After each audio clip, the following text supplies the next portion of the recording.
It is Saturday, the 18th, the day of November 2023. Many thanks for joining us from wherever you're watching.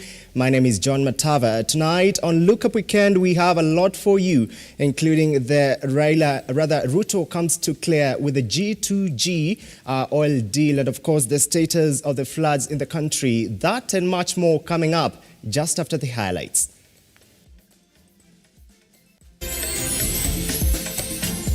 Tonight, bei ya mafuta sasa tumeanza kuishughulikia. Hapo ndio tunataka kusikia. The cost of living will come down soon. President William Ruto promises as he maintains that the government-to-government oil deal is good for the country. Kwa hivyo hata kuna kijana wa pikipiki aliambiwa na wenzake hao maji hapo ni mengi lakini hakusikia. Na alikuja alipofika hapa kujaribu tu akachukuliwa na akaanguka. Floods kill 9 people, displacing over 1,000 others in the coastal region as rains continue to pound different parts of the country. And Mastermind in the multi-trillion-dollar fraud implicating 8 other accused persons has been arrested while in hideout in Gigiri in Nairobi.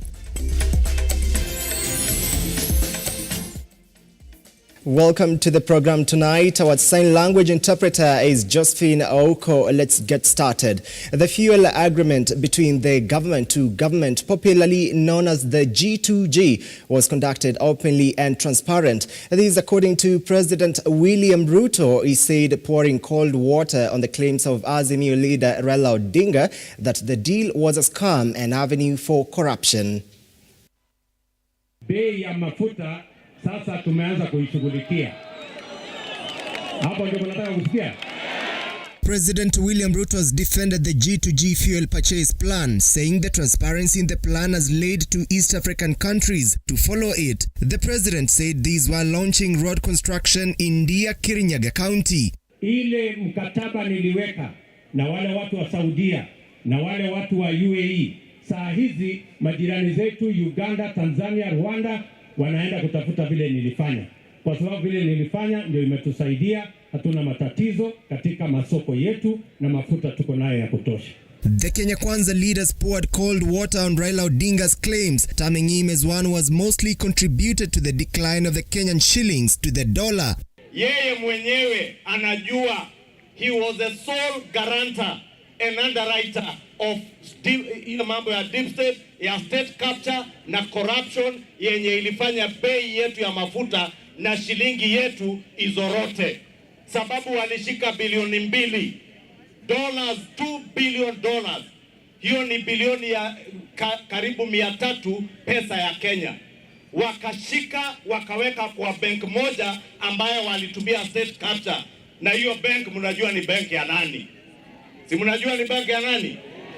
Hiyo pesa ndio imetuharibia soko ya dola Kenya hii, na huo ndio ukweli. Na mzee Raila Odinga kwa deep state na state capture na handshake regime anajua hiyo ndio ukweli. La pili, mzee huyo anajua wakati walikuwa kwa serikali ya handshake, yeye na wale walikuwa nao kwa serikali ya handshake ndio walikuwa wanafanya biashara na mafuta ya Kenya. Ndio unaona saa hii anawashawashwa sababu biashara ile walikuwa na broker imefungwa. Na asante rais, jana ulimwambia ukweli, the government of Kenya sio broker ya mambo ya mafuta. At the same time, President William Ruto has continued to give hope to Kenyans, saying that the cost of fuel will come down from next month. Bei ya mafuta imepanda kila mahali. Tunafuata vile inapanda na tumetafuta namna ya kuhakikisha kwamba tunaweza kuhakikisha kwamba bei isipite mahali ambapo Wakenya wengi wataumia. Mumeona kuanzia mwezi huu hiyo bei imeanza sasa kuteremuka. Mwezi ujao itateremuka zaidi. Mwezi hiyo ingine namna hiyo mpaka tuhakikisha kwamba tunamudu hiyo bei. John Matava, Lookuptv. Despite sustained pressure from the opposition, various organizations and the Kenyans over the rising cost of living, President William Ruto remains defiant. His government is right on track to arrest the deteriorating economy and ensure country enjoys reduced cost of living. Speaking in Kirinyaga County, where he launched several link roads, President Ruto says his main focus is now in repaying the runaway national debt, while also investing heavily in agriculture through a revamped fertilizer subsidy program to bring down the prices of food items. Our reporter Henry Tende with more. While on a development tour of Kirinyaga County, where he launched several link roads, President William Ruto has taken stock of the rising cost of living in the country, with the majority of Kenyans now finding it difficult to afford basic needs. The head of state says he understands the pain Kenyans are going through and that his government is doing everything to address the cost of living. As he has always emphasized on boosting production, President Ruto says the fertilizer subsidy program will be extended in the next year to increase food production. Tumenunua mbolea ya kutosha. Hata ya mwaka ujao, saa hii tayari tumepanga. Na hiyo bei tutaendelea nayo ya 2,500 kwa sababu ndio njia ya kusaidia wakulima watuzalishie chakula. Si mnajua mwaka uliopita masiku kama hii, unga ilikuwa shilingi 230. Saa hizi unga imefika shilingi 130. His government will also focus on repayment of a national debt that continues to exert pressure on the GDP, frustrating investments in development projects. This, the head of state says, will be a painful process, but that which he is prepared to take for the sake of the country. Hatutaki nchi yetu iingie kwa matatizo ambayo tunaweza kutuletea hasara. Nimesema ile pesa yote ambayo tulikopa, sasa nimeanza kupanga vile tutalipa, ndio tuhakikishe ya kwamba Kenya yetu haingii kwa matatizo kama nchi zingine zilizoingia kwenye matatizo. Ile kitu mimi nataka niwahakikishie, hatutapeleka taifa letu barabara ya madeni ambayo itatuletea matatizo. Saa hii Kenya inasumbuliwa na ile madeni ilichukuliwa hapo nyuma. Ile kazi mimi nafanya saa hizi ni kusafisha na kuhakikisha kwamba Kenya itasonga mbele. As he commits to repaying the national debt, President Ruto has assured the nation of a paradigm shift in the way he runs the economy. He says he is abandoning the appetite to borrow more funds to run his government, as was the case with the previous regime. Wale watu wa IMF sasa wametupatia pesa milioni 950 dola ya Marekani. Wale wengine wote pia wamekubali ya kwamba watashughulika na uchumi wa taifa letu la Kenya. Tumerekebisha uhusiano wetu na marafiki wengi ambao wanatusaidia kudhibiti uchumi wa taifa letu la Kenya. On the changes in the National Health Insurance Scheme, President Ruto is adamant the new Social Health Act that he assented to just recently will heal the problems that have strangled the NHIF scheme, making it majorly ineffective in responding to health demands of Kenyans. Kuanzia Januari, wale mnalipa shilingi 500, sasa tutapunguza ikuje shilingi 300. Ndio kila mtu aweze kwenda hospitali, atibiwe, na tumesema yule mtu ambaye hana uwezo ya kulipa kadi ya NHIF, sisi kama serikali tutamulipia hiyo kadi ya NHIF. The head of state was speaking in Kirinyaga, where he urged Kenyans to be patient as he works round the clock in healing the economy. Henry Tende, Lookuptv. The county government of Isiolo has started relief food distribution exercise targeting over 10,000 households affected by El Nino rain. Speaking at the Isiolo police grounds when he flagged off trucks ferrying the commodities to various affected regions, the county governor Abdi Ibrahim Guyo said that devolved government will solely rely on the data provided by the Kenya Red Cross, who have conducted an assessment in order to effectively reach out to those identified as the most affected. And as Ludagal reports, floods have also killed 9 people in Mombasa, leading to displacement of over 1,000 coast residents. At least 3,000 households affected by raging floods in Isiolo County and a further 10,000 households that have been affected by heavy floods as a result of the heavy downpour being witnessed in various regions in the country are set to receive relief food and non-food items courtesy of county governments in conjunction with the national governments. We will also provide medicines, tents to those who are displaced, drugs, and kitchen sets to those people who are totally displaced from their home areas. Governor Guyo in Isiolo County says that some parts of the county, such as Basa, Iresaburu, and Kompola, have been completely cut off and cannot be accessed by road, adding that his administration will work closely with the national government to have the relief food and non-food supplies airlifted by the Kenya Defence Forces to those areas. The affected people feel pain. We also feel their pain. We are asking them to be patient with us. We'll make sure that every household which are affected are taken care of. Also, the national government has provided 300 consignment of bag of rice, corned beef, and cooking oil. Am I right? But as a county, we are going to provide transport for national government consignment to reach the displaced individuals. In Kwale County, at least 3 people have been confirmed dead and 2 KRA officers swept by raging floods as floods continue to wreak havoc in the coastal region. Na tumeona kwa sababu kuna watu wetu waliotuacha, kijana alikuwa na pikipiki na wale maaskari pia nao waliingia na gari yao, hatujawahi kuwaona. Tunaomba serikali watujengee daraja kubwa hapa Ramisi, kwa sababu hii ni kitu ambayo inatuangamizia watoto wetu. Leo hii tumeamkia kutafuta hiyo gari na hawa watu ambao walikuwa kwa hiyo gari, na tumeweza kupata gari ambayo ilikuwa aina ya Land Cruiser. Tumeweza kuitoa kwa maji, lakini bado hawa maafisa wawili hatujaweza kuwapata. Aludagail for Lookuptv, Nairobi. The mastermind in the multi-trillion-dollar fraud implicating 8 other accused persons has been arrested while in hideout in Gigiri, Nairobi by the Operation Support detectives. Isaiah Luodo Belek, who is believed to have ordered communications with the complainants, joins these 8 accomplices who were arraigned at the Milimani Law Courts yesterday.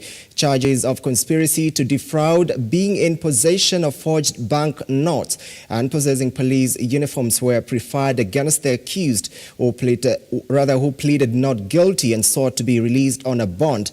The prosecution objected, and the determination will be made on November 21st. Meanwhile, Isaiah Luodo remains in police custody, being processed for arraignment on Monday.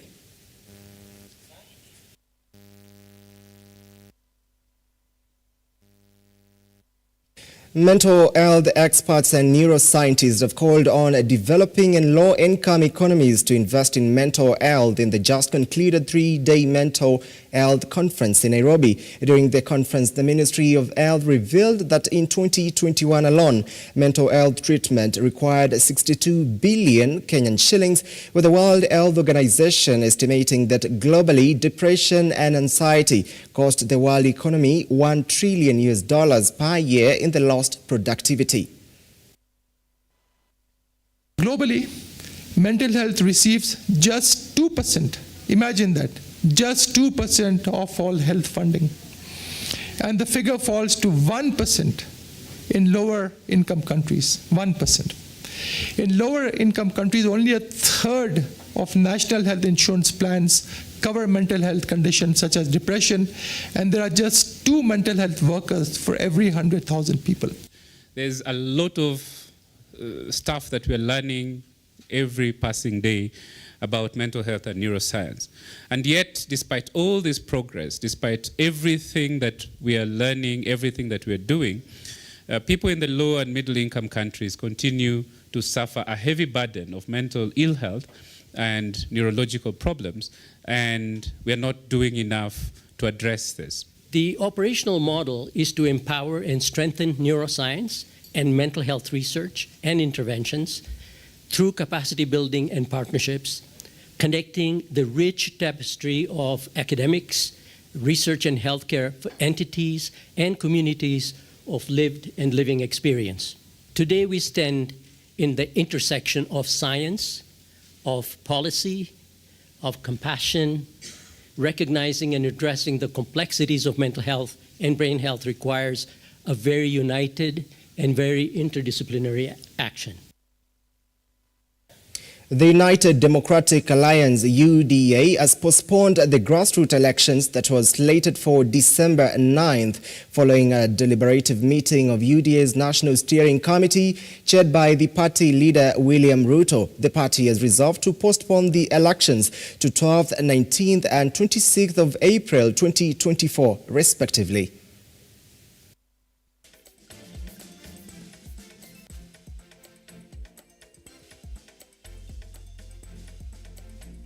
And that story takes us on a short break right here on Look Up Weekend. Stay with us. We'll be coming up with more news for you.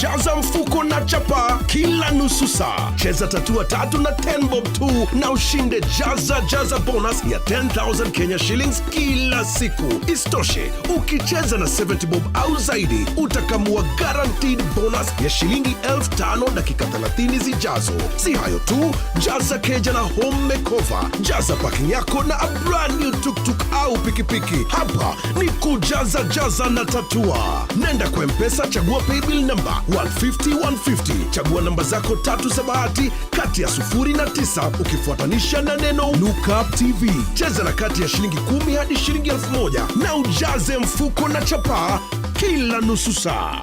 Over 18s only. Gaming can be addictive. Play responsibly. This message has been approved by the BCLB.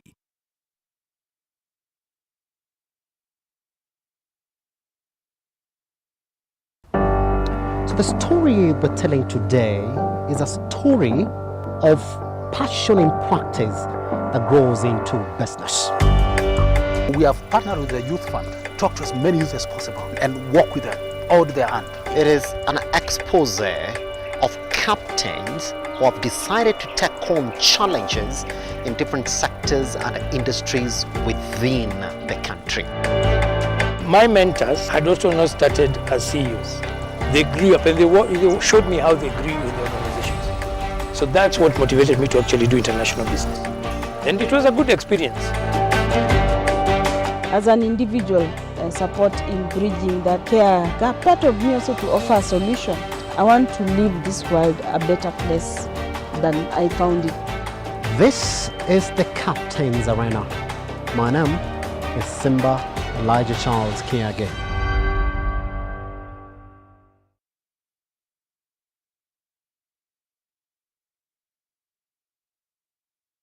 Are you an SME looking for a media partner? Look no more, as Lookuptv got you covered for all your visibility and marketing needs. We at Lookuptv understand your business needs and want to work with you on your marketing journey, giving you solutions that will take you to the next level. Call us today on 0707 572 358 or send an email to sales@lookuptv.co.ke and kickstart this amazing journey. Welcome to Lookuptv, your official SME media partner.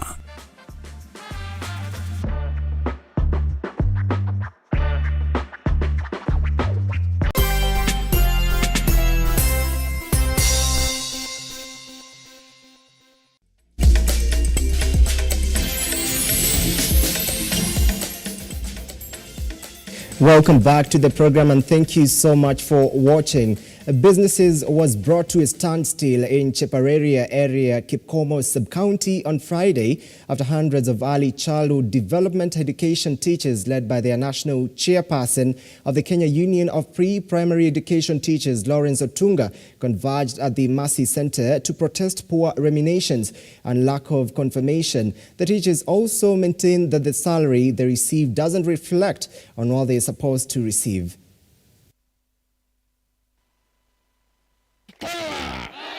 Solidarity! Solidarity! Solidarity! Solidarity forever! Solidarity forever! Solidarity forever! For the union makes us strong. Any officer, whether director, CC, or anybody in the county government in senior most position, we want to tell you that if you try to obstruct these teachers from seeking justice through the union, then we will meet in court. Yes. We will meet in court. That's the only legal procedure we are going to follow beginning next week. Yes. Yes. Teachers power! Solidarity! Solidarity! Kama ni kumobilize, twende ofisi ya governor, tutaenda. Yes. Yale mnajaribu kusema na mlijaribu kuongea Jumanne mkiwa pahali, na ninajua kuhusu Bruno, nitaka kuambia hiyo amutanitisha. Tutamobilize, tukuje kwa ofisi ya governor, na hata nimeambiwa, niliuliza rafiki yangu Orengo, akasema hii watu walileta shida. Sasa Orengo amemaliza mambo yake. Orengo ni mmoja wale my role models. Senior counsel mwenyewe. Sasa KTDA management has assured farmers that the board will sit down to reconsider increment of monthly payments to tea farmers as well as bonuses from the next year. This comes after tea farmers demanded increment of payments and want a deduction of 2.5% on management fees lowered. Speaking at Kangaita Tea Factory in Kirinyaga Central during a meeting with the tea farmers, KTDA chairman Njeru said that the board will sit down and agree on monthly payments increment where farmers receive 21 shillings per kilogram.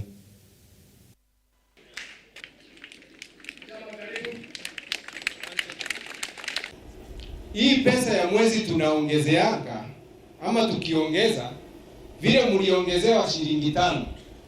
Shilingi 3 ilienda na plaka. Ilienda kwa leba. Shilingi 2 ilienda kwa mwenye majani chai. So wakauliza tumeongezewa ya nini? That was the first question. Question number 2, wakasema kufanywe public proposal number 2, wakasema kufanywe public participation. Wakulima waamue. By the way, you are enough to make this decision. Kama wakulima, we can term this one as a public participation. Sini sawa? Nyinyi mnaweza sema aje? Iongezewe. Wangapi wanataka iongezewe, waonyeshane kwa mkono.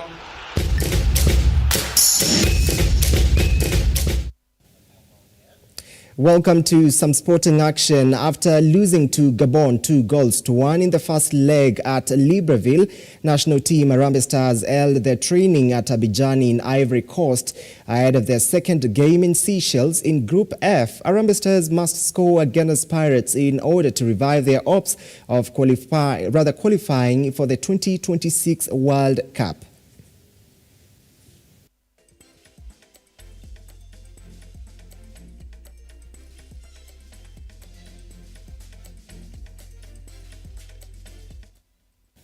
KCB beat AFC Leopards 2-1 in a friendly match. Brian Nyakam netted lonely goal to AFC side. Eric Otanga and Musa Masika scored for KCB.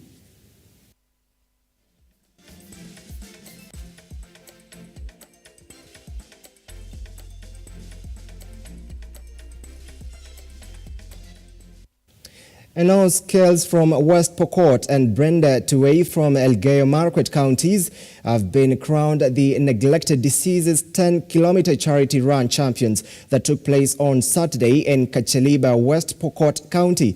In the DNDI's charity run was attended by Interior Principal Secretary Raymond Omolo, Principal Secretary State Department for Public Works Joel Arumonyang, French Ambassador Aunad Sukot, DNDI Executive Director Luis Pizarro, West Pokot County Governor Simon Kachapin, and Peace Ambassador Tegla Lorupe.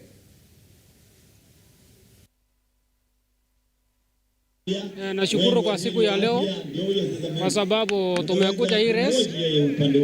Sikuwa natarajia kwa sababu kuna race nilikuwa nikiprepare. Niko na pacing next week kule Mexico. I think a run is something we do together, and it's exactly what the NDI has been doing during those last year with the governor, of course, of West Pokot, with the government of Kenya. We're very proud of that, and all the international partners like France and Germany and other countries that are supporting this work. So we are very, very much committed to stay together next year to run a real marathon, 20 kilometers or 40 kilometers. The governor will run with me.